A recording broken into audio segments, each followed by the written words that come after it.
Welcome to the Learner Experience Evolution, a podcast for corporate learning leaders, featuring interviews with change enthusiasts at Allencom and in the larger corporate L&D community. Welcome to another episode of the LX Evolution. I'm Michael Noble, VP of Allencom Advisory, and I'm your host for this episode. Our guest today is Dr. Allessandria Polizzi. We're very excited to have Allessandria here with us. She's the CEO and founder of Verdant Consulting. I'll let her tell us about that in just a moment. I first met Al over 20 years ago. Over the course of our careers, we've crossed paths many times when she was at Cambridge Integrated Services, at Intuit, Pizza Hut, 7-Eleven, and the Boston Beer Company. So I already know this is going to be one of my favorite podcast episodes. Let's get started. Welcome, Al. Hi, Michael. How are you? I'm doing well. Good. First off, tell us a little bit about Verdant Consulting. And then, once you tell us a little bit about the focus of your organization, I'd love to hear what led you to kind of found the company. Yeah, so I'll start there, actually. I founded the company in 2021 following my own experience with burnout as a chief people officer. I had focused on the mental health of our employees. At the time, I was working for a veterinary hospital company, and I realized that I had completely burned myself out along the way.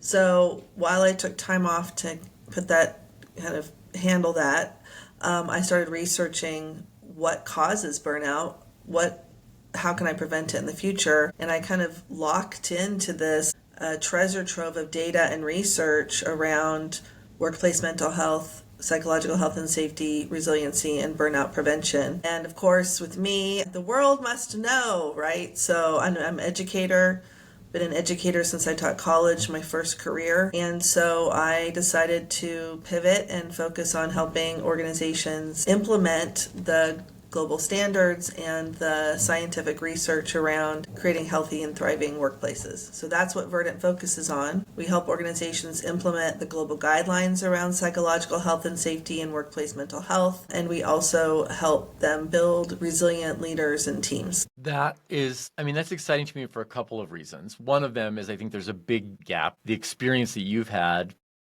many of us will recognize that in our own careers as something that can be difficult to manage and to juggle. Our podcast is about change, evolution, and learning, right? And you're kind of on the avant-garde of change in the mental health work. Maybe the first time you've been called avant-garde? Probably not, actually. But I know that one of the things that you've done is you have published a book, the Workplace Mental Health Strategy Workbook. I know it takes a lot of discipline and effort to complete a book project, so it takes a lot of that passion. What change are you trying to accomplish? You've mentioned a little bit about your organization. Talk a little bit about the workbook itself as a change agent or as a tool. The change that I'm helping to shepherd is for the United States to catch up to other parts of the world that have already gone through this change, which is to recognize that our mental health is as impacted by work as our physical health can be. And so from an occupational health and safety perspective, countries like Australia, Canada, many countries in the EU, Mexico, even Puerto Rico, have acknowledged and have laws around holding companies responsible for psychological injury in the same way that they would be held responsible for a physical injury that happens as a result of work. That's a radical notion for us here in the United States, where the belief system has been historically that people own and are responsible for their own mental health. And if there are injuries that happen, it's a weakness on the part of the individual, not a root cause to the business or the industry, what have you. And so, similar to how 50 years ago, if you were injured physically at work, it was your responsibility, despite the fact that it may have been caused by faulty equipment or standards within the workplace. When OSHA passed, that mindset shifted. That's the change that's been happening globally since 2017 around our psychological health and safety. And so that's a big shift. It's a big change. It can be perceived as kind of unrealistic because, these concepts seem squishy, but they really aren't. They're a science. We have standards. Those have been established and published. They're all based on research. And again, countries are ahead of us on this. So what drove me to write the book was that what I saw was a lot of my fellow chief people officers, and I did this as well when I was a CPO, going for solutions as opposed to building a strategy. And so if we can pull back from, the latest app or whatever vendor has come in or thing I can get for free through my EAP, and instead look at mental health within the workplace the same way we do the overall health and safety of our employees, in that this is how we make sure that our biggest investment is healthy and performing at its best, then we can take that context and apply that to our approaches and how we address this for our employees. So the strategy workbook I built as a workbook because I know when I was a CPO, I wouldn't have had time to learn all these things. And so it gives a framework for people to just fill out based on their parts, their strategies and priorities for their business. So we've got, I think, 24 different business priorities and objectives, both, areas of focus, future focus, things like that.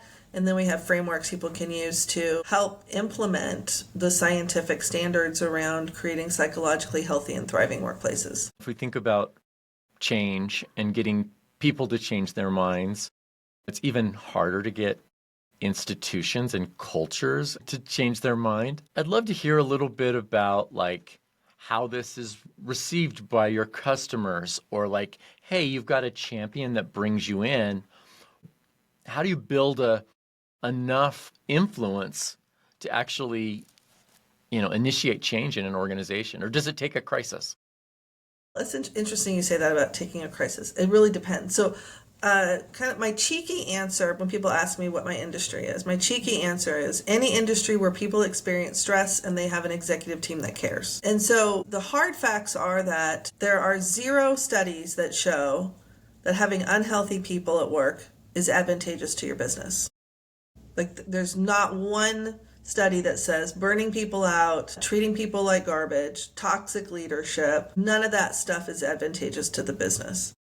So the opposite, of course, is true, that there's even the first page of my book actually has this listed, which is that one of the big 4 consulting companies did research on Australia, and there's a 2.3x ROI on any investment you make in the psychological health of your employees. So the business case that I make is I ask a very simple question, which is, tell me when you've done your best work. Actually, I'll ask you, Michael. Tell me a time in your career when you've done your best work. What did that look like? Yeah, the times in my life where I was able to do my best work were there is psychological safety, the ability to be creative, right? Where there's that self-efficacy element that I know that I can do this thing. And yeah, you take off from there. But, I've gotten wiser, I think, over the course of my career and can recognize those situations better. But yeah, it's a constant struggle, I think. Yeah. So to the person, there's not one person that I've asked that question to who said, oh, I got paid really well, or I had the right title, or, I was overwhelmed and overworked. It's always, I had a manager who supported me. I felt like I had the authority to make decisions. I knew what good looks like. I felt valued and important. I was part of a team. All of those things are describing a psychologically healthy and safe workplace. And so all we do is try to have most days be the best days for most workers. And that has the biggest ROI. And everyone has experienced both when that works well and when that doesn't work well. And we all know through our own experience how effective we were when it didn't work. And so that's just a simple way of articulating what we're trying to do is help people do their best work most of the time.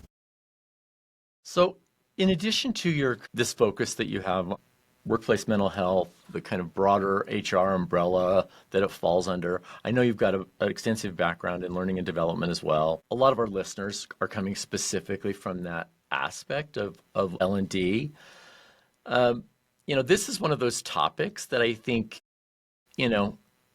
sometimes it's like, oh, we meet the need for DEI because we have this course, or we meet the need for this because we've offered this training on anti-harassment, or you know what I mean? And for leaders in learning, how do they keep this from becoming just another, like, I don't know, symbolic gesture of a course offering of how to stay mentally healthy at work? Yeah, so there's a ton of ways they can do that. Of course, we offer programs that do that. But so one of them, for example, we have is a burnout first aider certification. So that means you have people embedded in the organization whose side job or who are skilled at identifying the root causes of burnout and intervening where possible and supporting where perhaps it isn't. That's a great way to have that embedded skill set. I consider us a leadership and competency development company. I'm not a mental health company. We are about building competencies and skills around creating emotional agility, resiliency, and an understanding of human-centric factors that then can be applied in the real world in a practical and pragmatic way. We're not a therapy providing company. We don't address mental illness. We create mental health. So those are skills, those are competencies. Everything we do is around building those skills. And so if we focus on this as skill development, as learning and development professionals, we know one and done doesn't work, it doesn't stick. So we offer something I've called nano learning, which is one little topic, one refresher, one idea on a regular cadence. So we do it via texting, where we can do the reinforcement and the sustainability real time and in very, very tiny, tiny little bites. Not even bites, nibbles, Yeah, crumbs. love that idea. Also loved the idea you brought up before about the kind of the first responder Mm-hmm. approach. If we look at the context of over the last couple of years and the pushback against certain kinds of programs at work, DEI is the most obvious one. You had mentioned that you view yourself as you're not a mental health organization, right? And I really like the idea that, oh, this is part of leadership. And even leadership has been reinvented over the last few years, democratized to the point where it's like, okay, that's how we get our interpersonal skills, right? I'm wondering, as you talk about like some of these smaller like moments in a journey, right? Have you done any work where it was kind of meshing or bringing this into kind of harmonizing or orchestrating a approach to leadership that includes this kind of insight? Yeah, so I actually strongly believe that this should be the foundational part of any leadership development program. Because, one, there are research studies on the mental health impacts of being responsible for other people. Being responsible for other people, i.e., being a leader, has been listed by the World Health Organization as one of the major threats to your mental health. And any of us who've managed people can probably nod our heads and say, oh, yeah, absolutely, that checks out. But we've never really talked about it, nor have we educated people on what specifically those hazards are or how to navigate them. My hypothesis and strong belief is that all these other leadership strategies are great, but if I'm not grounded in my purpose as a leader and how I can navigate my emotional challenges or whatever those situations may come up for me, none of that other stuff is going to stick. So I really do feel strongly. And I think it's kind of like emotional intelligence 2.0. I like emotional agility better, but it's with specificity about what are the specific hazards for being a leader. I mean, I literally taught this today around the concepts of loneliness as an example. Loneliness is rampant among leaders. Guess what? The highest amount of burnout in your organization is with your managers. The most recent study that just came out showed 82% of managers are burned out. That's higher than employees. So we have to do things, and when you talk about making things stick, if I have healthy leaders, I have healthy teams. And that's what really can drive this in the organization as well. Yeah, it really does spark a bunch of related ideas around like, okay, if you said, for example, you like to start, like make it the foundation of a leadership program, right? My mind immediately goes to, okay, well, I'll use this example. It's like, okay, yeah, compliance training, for example. Okay. When you do it a certain way, it can help people learn to be accountable for each other and be responsible in the workplace and improve outcomes in productivity and performance that weren't even metrics that had anything to do with regulatory compliance. But they changed how people related to each other. And so there were these ripple effects. And I'm assuming you've looked at that. You cited that statistic on the ROI from this. Is that where that value is coming from? Or, what are some of the different ways that you realize value through this strategy? Yeah, so I would say if compliance, which is not really the most motivating human factor in the world, can create connection, even more so is understanding your purpose and your why. And so understanding our values as leaders, identifying my purpose and my why, that has been scientifically proven to help me navigate most challenges ahead of me. There's also things like self-compassion, radical acceptance. These are concepts that have been proven over and over again to work more impactfully with leaders themselves when they look at it within the leadership context. So if I don't have that grounding, that foundation, I call it your leadership DNA. If I don't have that, how am I going to run the report if I don't know, if I'm distracted by some other deliverable I have, or, I had a tough conversation with my boss and I don't know how to let that go, or I'm feeling imposter syndrome because I don't feel confident in my ability to do the work I'm being asked to do. All of these things become barriers to learning and absorbing everything else that we try to teach our leaders. So now I'm thinking ahead. I'm thinking of where does this go, right? And I'm thinking the context where, since COVID in particular, we've had a lot more remote interaction. We have AI supplementing a lot of the work that we do, at least a lot of the work that some of us knowledge workers do at this point. In terms of the future of where this particular change goes, right? Because you have to be able to sustain a change, right? What do you tell your clients about kind of where this is going, and how do you sustain this kind of initiative? Well, I think one, embedding these skills, these are life skills. They aren't just work skills. So they apply pretty universally. But let's talk about the challenges that lie ahead. None of those are challenges that don't come without some level of anxiety and fear, which of course impacts our behavior at work. The World Health Organization actually lists the biggest threat to our mental health not as COVID, but climate change. And as the number of natural disasters increase as a result of climate change, research shows it increases the amount of people who experience trauma and PTSD symptoms. This is going to show up at work. So our future is not looking like a very mentally healthy future, unfortunately, for now. So giving people skills to cope with that in a way that prevents them from burning out or breaking is only going to be advantageous to your business. That's one. Secondly, let's talk about AI. The only difference between AI and humans is the fact that we have emotions. We are feeling creatures who also think. If we don't know how to navigate those emotions, then we're kind of at the mercy of those emotions. We can't outthink AI, but we can add the human element to it, which is what really differentiates us from the machines. Yeah, I love that as we embrace what makes us human, mastery of our mental health. Or at least maybe mastery is the wrong word, maybe agility. Resilience. Yeah. That, I really like that. So, as you're thinking back, you've been doing this for a few years now. What would you tell yourself a few years ago, right? What have you learned to expect? What have been some of the insights that kind of surprised you that you would send back in time if you could?